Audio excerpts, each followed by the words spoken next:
नमस्कार दोस्तों, आज मैं आपको सावन मास की शिवरात्रि व्रत की कथा सुनाने जा रही हूँ। प्रेम से बोलिए भोलेनाथ की जय हो, पार्वती माता की जय हो, सावन मास की जय हो। एक गांव में एक शिकारी रहता था। वह शिकार करके अपने परिवार का पालन पोषण करता था। एक बार उस पर साहूकार का ऋण हो गया।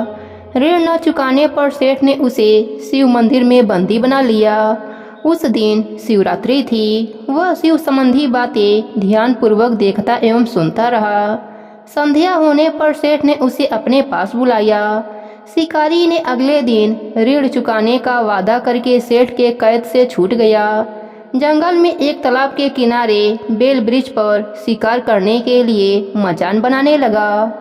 उस पेड़ के नीचे शिवलिंग था। पेड़ के पत्ते मचान बनाते समय शिवलिंग पर गिरे। इस प्रकार दिन भर भूखे रहने से शिकारी का व्रत हो गया और शिवलिंग पर बेलपत्र भी चढ़ गया। एक पहर व्यतीत होने पर एक गर्भवती हिरणी तालाब पर पानी पीने निकली। शिकारी ने उसे देखकर धनुष बाण उठा लिया। वह हिरणी कातर स्वर में बोली, मैं गर्भवती हूँ, मेरा प्रसव काल समीप ही है। मैं बच्चे को जन्म देकर शीघ्र ही तुम्हारे सामने उपस्थित हो जाऊंगी। शिकारी ने उसे छोड़ दिया। कुछ देर के बाद एक दूसरी हिरणी उधर से निकली। शिकारी ने फिर धनुष पर बाण चढ़ाया। हिरणी ने निवेदन किया, हे व्याघ्र महोदय, मैं थोड़ी देर पहले ऋतु से निवृत्त हुई हूँ, कामातुर से व्याकुल हूँ। अपने पति से मिलन करने पर शीघ्र तुम्हारे समक्ष प्रस्तुत हो जाऊंगी। शिकारी ने उसे भी छोड़ दिया। रात्रि के अंतिम पहर में एक मृगी अपने बच्चों के साथ उधर से निकली। शिकारी ने शिकार हेतु धनुष पर बाण चढ़ाया। वह तीर छोड़ने ही वाला था कि वह मृगी बोली, मैं इन बच्चों को इनके पिता के पास छोड़ आऊं, तब मुझे मार डालना। मैं आपके बच्चों के नाम पर दया की भीख मांगती हूँ। शिकारी को इस पर भी दया आ गई और उसे छोड़ दिया। पाँव फटने को हुई तो एक तंदुरुस्त हिरन आता हुआ दिखाई दिया।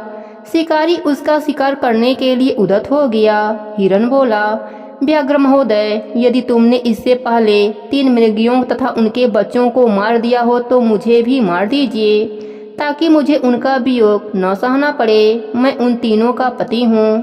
यदि तुमने उन्हें जीवन दान दिया हो तो मुझ पर भी कुछ समय के लिए कृपा करें। मैं उनसे मिलकर तुम्हारे सामने आत्मसमर्पण कर दूंगा।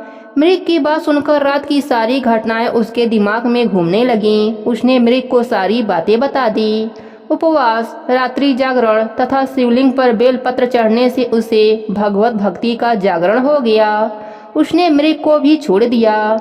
भगवान शिव शंकर की अनुकंपा से उसका हृदय मांगलिक भावों से भर गया। अपने अतीत के कर्मों को याद करके वह पश्चाताप की अग्नि में जलने लगा। थोड़ी देर बाद हिरण सपरिवार शिकारी के सामने उपस्थित हो गया। जंगली पशुओं की सत्य प्रियता, सात्विकता एवं सामूहिक प्रेम भावना को देखकर उसे बड़ी ग्लानि हुई। उसके नेत्रों से आंसुओं की झंडी लग गई। उसने हिरण परिवार को मुक्त कर दिया।